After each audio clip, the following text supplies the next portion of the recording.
YCP పార్టీలో మహిళలకి రక్షణ లేదు అనే విషయం అందరికీ తెలుసు. అలాగే మహిళలకి వైసీపీ పార్టీలోనే కాదు, వైసీపీ పార్టీ లీడర్స్ ఇంట్లో కూడా మహిళలకు రక్షణ లేదు అనే ఈరోజు మాజీ మంత్రి జోగి రమేష్ ఇంట్లో జరిగిన ఉదంతం చూస్తే తెలుస్తూ ఉంటుంది. అసలు దాన్ని వైసీపీ పార్టీ అనే కన్నా జేసీపీ పార్టీ అంటే బాగుంటుంది. ఎందుకంటే జగన్ క్రిమినల్ పార్టీ. ఎందుకంటే ఆ పార్టీలో అందరూ క్రిమినల్స్, డెకాయిడ్స్, లేడీస్ని ఇబ్బంది పెట్టేవాళ్ళు, అలాగే మహిళల పట్ల అసభ్యంగా ప్రవర్తించేవాళ్ళు. గతంలో చూసినట్టయితే ఎన్నో అంబటి రాంబాబు కానీ, అవంతి శ్రీను, ఇలా ఎన్నో సంఘటనలు చూసాం. ప్రజాప్రతినిధులుగా ఉండి కూడా మహిళల పట్ల ఆ రోజు అధికారంలో ఉన్నప్పుడు వాళ్ళు ఏ విధంగా అసభ్యంగా ప్రవర్తించారనేది అప్పుడున్నటువంటి రాష్ట్ర ప్రజలందరూ కూడా గమనించినటువంటి పరిస్థితి. ఈరోజు చూసినట్లయితే జగన్మోహన్ రెడ్డి యథా రాజా తదా ప్రజ అంటారు. ఎందుకంటే జగన్మోహన్ రెడ్డి గారికే తన సొంత తల్లిని చెల్లిని విలువ ఇవ్వలేనటువంటి వింత పశువు జగన్మోహన్ రెడ్డి. ఎందుకంటే సొంత చెల్లెల మీద, సొంత తోడబుట్టిన చెల్లెల మీదే నీచమైన పోస్టులు పెట్టించి, నీచమైన మాటలు మాట్లాడించి, కనీసం పలకటానికి వీలు లేకుండా జుగుప్సాకరమైనటువంటి పోస్టులు పెట్టించి కళ్ళనీళ్లు పెట్టించినటువంటి ఘనత జగన్మోహన్ రెడ్డిది. సరే, ఆ పార్టీ నుంచి అంతకన్నా ఎక్స్పెక్టేషన్ అనవసరం. అదే బాటలో ఈరోజు జోగి రమేష్ ఇంట్లో ఇది ఖచ్చితంగా తాడేపల్లి ప్యాలెస్ డైరెక్షన్లోనే జరుగుతూ ఉంది. ఉదంతం జరిగి ఇన్ని రోజులయ్యి అమ్మాయి ఇబ్రహీంపట్నం పోలీస్ స్టేషన్లో 11 మంది మీద కేసు పెట్టి తనని ఏ విధంగా టార్చర్ పెట్టారు వాళ్ళు, నిజంగా ఇంట్లో అత్తమామలు కానివ్వండి, మరిది కానివ్వండి, ఆడపడుచు కానివ్వండి, ఏ విధంగా టార్చర్ పెట్టారనేది ఆమె కేసులో ఫైల్ చేయడం జరిగింది. దీని మీద మరి ఎందుకు మన జగన్మోహన్ రెడ్డి గారు మాట్లాడరండి? ఏదైతే ఆ రోజు చాలా ఏదో దీన్ని డైవర్ట్ చేయడం కోసం మద్యం కుంభకోణంలో కోట్ల రూపాయలు దోచుకున్నాడు ఈ జోగి రమేష్ అనే వ్యక్తి. దాన్ని డైవర్ట్ చేసుకోవటం కోసం పవిత్రమైన అమ్మ సాక్షిగా, కనకదుర్గమ్మ సాక్షిగా హారతి కర్పూరం వెలిగించుకొని ప్రమాణం చేసి నేను ఏ తప్పు చేయలేదన్నాడు. నిజంగా అమ్మవారు ఉంది, అమ్మవారు ఉన్నది కాబట్టే సంవత్సరం తిరిగేలోపు నీ యొక్క దుర్మార్గాల్ని, నీ యొక్క అరాచకాల్ని బయటపెట్టి ఈరోజు కోడలు ఏ విధంగా, నీ ఇంటి కోడలు ఒక ఆడబిడ్డ ఏ విధంగా ఇబ్బందులు పడిందని బయటకు వచ్చి చెప్పడం జరుగుతుంది.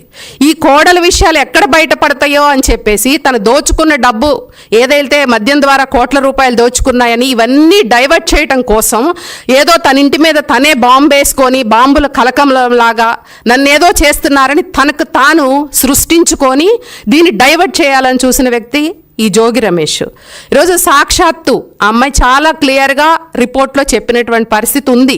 ఏదైతే పెళ్లికి ముందే 5 కోట్లు కట్నం కావాలి, 20,000 మందితో గ్రాండ్గా పెళ్లి చేయాలి, మంచి భోజనాలు పెట్టాలి, దాదాపు ఇన్ని కిలోలు బంగారం పెట్టాలి, అది కూడా పెళ్లి మాట్లాడుకునే వెళ్ళిన రోజే 10 రోజుల్లోనే పెళ్లి చేయాలని చెప్పేసి ఒక రూల్స్ పెట్టిన పరిస్థితి చూసాం. ఎందుకు అలాంటివి చేయాల్సి వచ్చింది?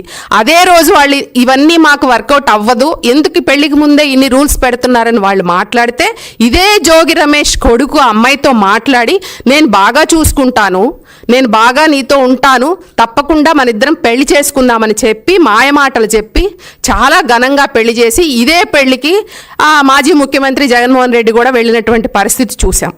అబద్ధాలు చెప్పి ఏదైతే హిందూ మత సాంప్రదాయాల ప్రకారం పెళ్లిలో కానీ తర్వాత కానీ చక్కగా హిందూ దేవుళ్ళని ఇంట్లో పెట్టుకొని పూజించి పెళ్ళైన తర్వాత ఇంట్లో అడుగుపెట్టిన తర్వాత పూర్తిగా మతం మారాలి, క్రిస్టియానిటీలోకి రావాలి అని చెప్పేసి కోడల్ని భయపెట్టడం, బెదిరించటం, అదేమని అడిగితే చంపేస్తామని బెదిరించేటువంటి పరిస్థితి చూసాం.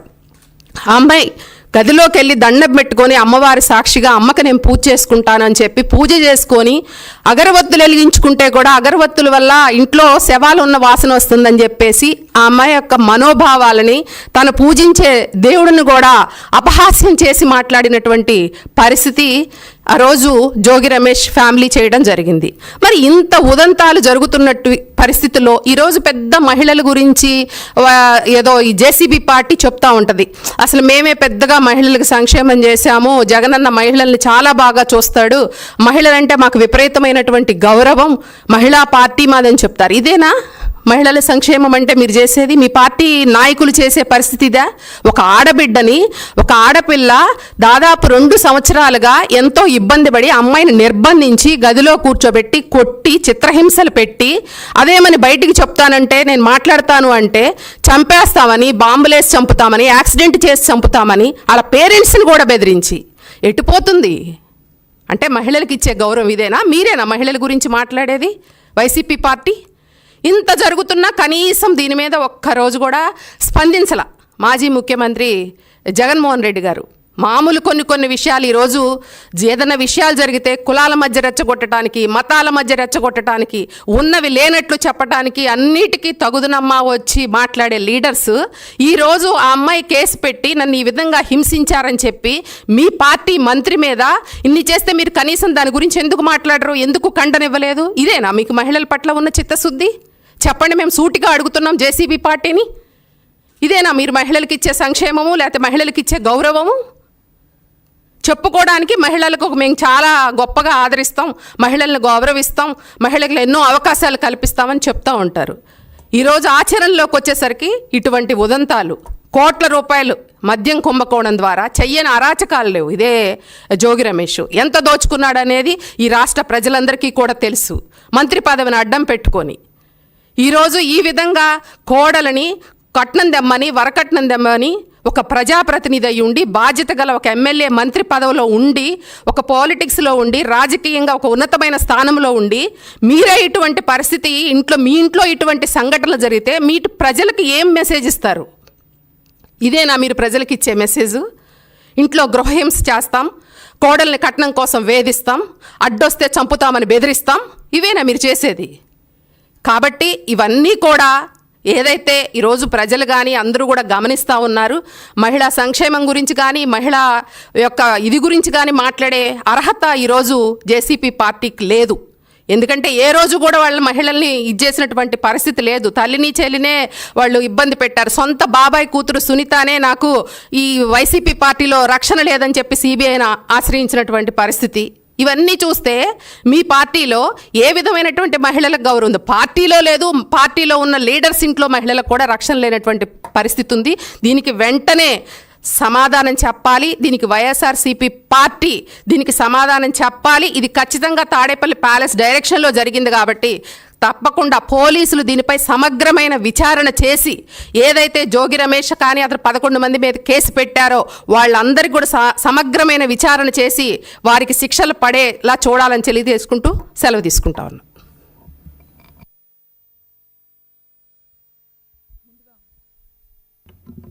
ముందుగా మీడియా మిత్రులకి నమస్కారం.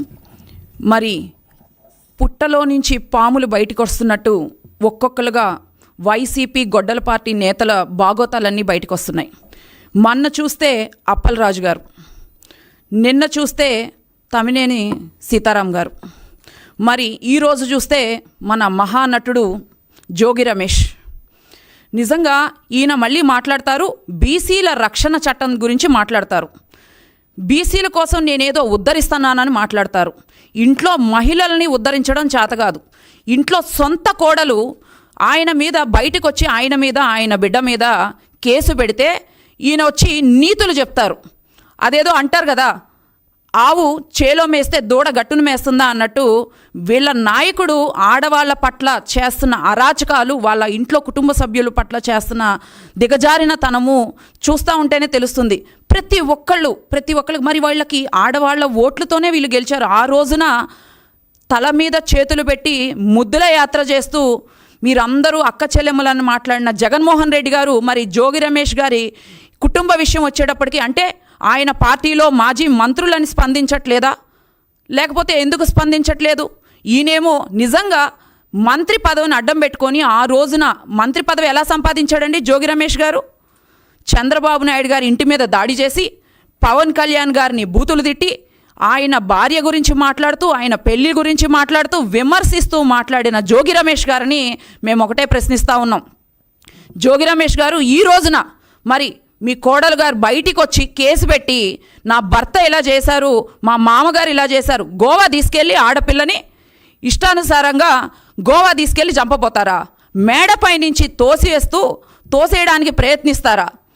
పైగా ఆ పిల్ల ఆడబిడ్డ ఇంట్లో స్వేచ్ఛగా నిద్రపోవడానికి లేకుండా ఆ బిడ్డ పడుకుంటే దిండు పెట్టి గొంతు నులిమి చంపడానికి ప్రయత్నిస్తారా? మీ ఇంట్లో ఆడబిడ్డ ఉంది కదా, ఎవరైతే నీ కూతురు ఉంది కదా, నీ కూతురు విషయంలో కూడా వాళ్ళ అత్తగారింటి వాళ్ళు ఇలా చేస్తే నిజంగా నీకు అప్పుడు ఎంత బాధగా ఉంటుంది? ఎవరు ఆడపిల్లైనా ఆడపిల్ల కాదా?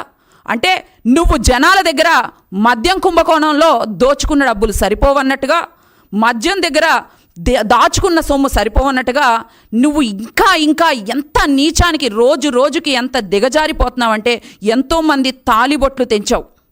ఈ రోజున మేం మాట్లాడట్లా, ఇది నీ సొంత కుటుంబ విషయం అయినా కూడా మేము ఎందుకు మాట్లాడాల్సి వస్తుంది అంటే నువ్వు ఒక రాజకీయ నేతవి. నీ సొంత కోడలికి న్యాయం జరగాలని చెప్పి ఆడబిడ్డగా ఒక ఆడబిడ్డకి న్యాయం జరగాలని చెప్పేసి ఈ రోజున మహిళలందరము కూడా ముందుకొచ్చి మాట్లాడుతున్నాం. అంటే మీరు గత పార్టీలో చేసిన అఘాయిత్యాలు దారుణాలు సరిపోవన్నట్టు ఏమి చేసినా ఇంకా జనాలు మిమ్మల్నే నమ్ముతారన్నట్టుగా మీరు విచ్చలవిడిగా ఆడవాళ్ళకు అన్యాయం చేస్తూ ఉంటే చూస్తా తెలుగుదేశం పార్టీ మహిళలమైతే మేము చూస్తా ఊరుకోము. నిజంగా ఆ ఆడపిల్ల ఎంత క్షోభకు గురైతే ఈ రోజున వచ్చి నా భర్త నన్ను ఇలా హింసించాడు, నా అత్తమామలు నన్ను ఇలా హింసించారని ఇంతమంది మీద బయటికి వచ్చి ఈ మొదటి రోజు నుంచి ఏం జరిగిందో చెప్తూ ఆ పిల్ల ఎంత బాధపడితే ఆ బాధను వ్యక్తపరుస్తూ కేసు పెట్టుంటుందండి. కనీసం దీని గురించి రోజున చీరలు దోపుకుంటూ వచ్చి ఇష్టానుసారంగా నోరు ఎట్టు వస్తే అటు మాట్లాడే ఆర్కే రోజా గారు ఏమైపోయారు? మరి మహిళా నేతని అసలు మహిళలకి అన్యాయం జరిగితే నేను ముందుంటానన్న శ్యామల గారు ఏమైపోయారు? ఈ ఆర్టిస్టులందరూ ఏమైపోయారండి? ఇప్పుడు ఈ ఆర్టిస్టులందరికీ కూడా వాళ్ళ పార్టీలో ఉన్న మహిళలకు అన్యాయం జరిగితే వాళ్ళు బయటికి రారు. జగన్మోహన్ రెడ్డి గారు తూ అంటే వచ్చి ప్రెస్ మీట్ పెడతారు. ఎందుకు పెడతారు? గంజాయి మొక్క కోసం పెడతారు, ఎవరో చనిపోతే పెడతారు, మర్డర్లు రేపులు చేస్తే పెడతారు. అంటే నిజంగా వాళ్ళ పార్టీ నేత తప్పు జరిగింది అని చెప్పి పిలిచి ప్రశ్నించి పిలిచి మాట్లాడి పిలిచి అడిగి నిజంగా జగన్మోహన్ రెడ్డి గారికి దమ్ము ధైర్యం లేదా? లేకపోతే వాళ్ళ పార్టీ వాళ్ళని శిక్షించే ఇది లేదా? మరి ఎందుకు ప్రశ్నించారు జగన్మోహన్ రెడ్డి గారు? పైగా ఆ పరదాల నాయకుడు మాట్లాడతాడు, ఆడవాళ్ళ హక్కుల కోసం మేము పోరాడతాము, ఆడవాళ్ళకి అండగా మేము నిలబడతాము అని మాట్లాడతారు జగన్మోహన్ రెడ్డి గారు. మరి ఈ రోజున జోగి రమేష్ గారు చేసిన అఘాయిత్యానికి ఆ ఆడబిడ్డ పడిన బాధకి ఎవరు సమాధానం చెప్తారండి? తక్షణమే వాళ్ళు రియాక్ట్ అవ్వాలి కదా. వైసీపీ నాయకులు, వైసీపీ మహిళలు ఎందుకు రియాక్ట్ అవ్వట్లేదు? ఎందుకు మాట్లాడట్లేదు? అంటే ఆడబిడ్డకి ఎక్కడో జరిగితే మీ మంత్రిని మీరు వెనకేసుకొని వస్తారా? ఆ ఆడబిడ్డ బాధ మీకు కనిపించదా? ఈ రోజున గత సంవత్సర కాలంగా ఆ బిడ్డ ఒక టూర్ తీసుకెళ్ళి మీరు చంపబోతా ఉంటే బయటికి తీసుకెళ్ళి క్షణక్షణం తల్లిదండ్రులకు చెప్పుకునే స్వేచ్ఛ కూడా లేకుండా తల్లిదండ్రులకి చెప్పుకుంటే నువ్వు శవమై తేల్తావు అని చెప్పి మాట్లాడుతూ ఉంటారు. వీళ్ళ కొడుకులు, వీళ్ళ పుత్రరత్నాలు రేపటి రోజున రాబోయే నాయకులుగా మళ్ళీ వీళ్ళు ప్రమోట్ చేసుకుంటూ ఉంటారు వైసీపీ నేతలు. ఇలాంటి వాళ్ళని తీసుకొచ్చి ఆంధ్ర రాష్ట్రానికి ఇప్పుడు పట్టిన దరిద్రం సరిపోదన్నట్టు గత 5 ఏళ్లలో ఇలాంటి వాళ్ళని తీసుకొచ్చి రేపటి రోజున ఆంధ్ర రాష్ట్ర ప్రజల తల మీద రుద్దడానికి చూస్తున్నారా జగన్మోహన్ రెడ్డి గారు? మీరు ఏం చేద్దామని చూస్తున్నారు? నిజంగా ఎంత బాధాకరంగా ఉంది అనంటే తన కుటుంబ సభ్యురాలైన షర్మిల గారి గురించి పంచ్ ప్రభాకర్ అనే వ్యక్తి మాట్లాడితే, ఆవిడ కట్టుకున్న చీర గురించి వాళ్ళ నాయకులు మాట్లాడితే, ఆవిడ పుట్టుక గురించి వాళ్ళ నాయకులు మాట్లాడితే కనీసం అరే నా తండ్రిని అవమానిస్తున్నారు, నా తల్లిని అవమానిస్తున్నారు అని చెప్పి నువ్వు బయటికి వచ్చి నువ్వు మాట్లాడలేదు. కనీసం నీ పార్టీ నేతలని నువ్వు అడగలేదు. కాబట్టి ప్రతి ఒక్కళ్ళు నీ పార్టీలో ఉన్న రౌడీ నాయకులు, గొడ్డల పార్టీ నాయకులందరూ కూడా వాళ్ళ కుటుంబాల్లో మహిళలని, స్త్రీలని అలా అగౌరవపరుస్తూ ఈ రోజున ఒక స్త్రీ బయటికి రావాలంటే నిజంగా ఎంత భయభ్రాంతులకు గురి చేశారండి గత 5 ఏళ్లలో కూడా. మీరు ఇంకా ఎన్ని చేస్తారో మాట్లాడితే ఆయన హారతి కర్పూరం వెలిగించుకుంటారు అరిచేతిలో. హారతి కర్పూరం వెలిగించుకొని ప్రమాణాలు చేస్తూ ఉంటారు. దేనికండి ఆ ప్రమాణాలు? ఆ ప్రమాణాలు చేసి నువ్వు అబద్ధపు అసత్యపు ప్రచారాలు చేయటం వల్ల కదా ఈ రోజున నీ ఇంటి బిడ్డ నిజంగా సొంత కూతురులాగా చూసుకోవాల్సిన నీకు నిజంగా ఎంత డబ్బు కరువు పట్టుకుంది అనంటే మద్యం మీద నువ్వు అంత సొమ్ము సంపాదించి కూడా వరకట్న వేధింపులు చేస్తూ ఇంకా 5 కోట్లు కావాలి, ఇంకా అలా కోట్లు దోచుకుంటూ ఇంకా ఎంత నీచానికి ఒడిగడతారనేది మాకైతే అర్థం కావట్లేదు. నిజంగా మేము ఒకటే చెప్తా ఉన్నాం, ప్రతి ఒక్క వైసీపీ లీడర్ ఇప్పుడు రియాక్ట్ అవ్వాలి. మరి ఆ బిడ్డకి మీ మంత్రి చేసిన అన్యాయానికి మీరు ఏం న్యాయం చేస్తారో చూద్దాం. ఏవేవో ఫేక్ ప్రచారాలు చేసుకుంటూ, అసత్య ప్రచారాలు చేసుకుంటూ, నిజంగా డైవర్షన్ పాలిటిక్స్ చేసుకుంటూ ఈరోజు ఏదో బాంబు దాడి అది ఇది అని చెప్పేసి సోషల్ మీడియాలో ట్రోల్స్ చేసుకుంటా ఉన్నారు. నిజంగా ప్రతి ఒక్క డైవర్షన్ రాజకీయాలు చేసుకుంటూ మీ జీవితం అంతా ఇంత. ఇప్పటికే ప్రజలు 11 సీట్లతో ఇంట్లో కూర్చోబెట్టారు. ఇప్పటికీ కూడా మీరు మాట్లాడిపోతే, బయటికి రాకపోతే, నిజంగా వీటి మీద కూడా మీరు స్పందించకపోతే మహిళల ఓట్లు రేపు ఏ రోజు ఏ మొహాలు పెట్టుకొని మీరు వచ్చి అడుగుతారు? ఏ మొహాలు పెట్టుకొని మళ్ళీ మేము 3 ఏళ్ళు కళ్ళు మూసుకొని, నిజంగా తెలుగుదేశం పార్టీ కూటమి ప్రభుత్వం ఉంది కాబట్టి నిజంగా జగన్మోహన్ రెడ్డి గారు మన అన్నట్టుగా 2 ఏళ్ళు కళ్ళు మూసుకొని ఉన్నామంటే నిజంగా అభివృద్ధి బాటలో ఎన్డీఏ కూటమి ప్రభుత్వం నడుస్తుంది కాబట్టి కళ్ళు మూసుకొని ఉన్నారు మీరు. లాస్ట్ 5 ఏళ్ళు ఎంత నీచపు పరిపాలన చేశారో చూస్తూ ఉన్నాం. మరి రాబోయే 3 ఏళ్లలో కూడా ఇంకా డైవర్షన్ రాజకీయాలు చేసుకుంటా కూర్చుంటామంటే ఒక్క సీటు కూడా కాదు కదా, కనీసం మీరు మున్సిపల్ లోకల్ కార్పొరేషన్ ఎలక్షన్లో కూడా ఒక సీటు కూడా పోటీ చేయలేని పరిస్థితి వస్తుంది అని చెప్పేసి మీరు తెలియజేసుకోవాల్సి వస్తుంది. మీకు ఎందుకు మాట్లాడుతున్నాము అని అంటే, ఆడబిడ్డకి మీరు మీ పార్టీ నుంచి కాదు, ఏ నాయకుడు నుంచి కాదు, న్యాయం జరగకపోగా ఇంకా ఇంకా ఇంకా ఇంకా దిగజారు తత్వాన్ని మీరు ప్రదర్శిస్తూ ఇంకా మీరు వేధింపులకు గురి చేస్తే తప్పక మీరు పర్యావసానం అనుభవించాల్సి వస్తుందని చెప్పేసి మేము తెలియజేస్తూ, దీనికి తప్పకుండా మీరు న్యాయం చేకూర్చేలాగా తెలుగుదేశం పార్టీ పోరాడుతుందని, అట్ ద సేమ్ టైం మీరు కూడా దీని గురించి స్పందించకపోతే నిజంగా నిస్సిగ్గుగా మిగిలిపోతారని చెప్పేసి తెలియజేస్తా ఉన్నాము. Thank you.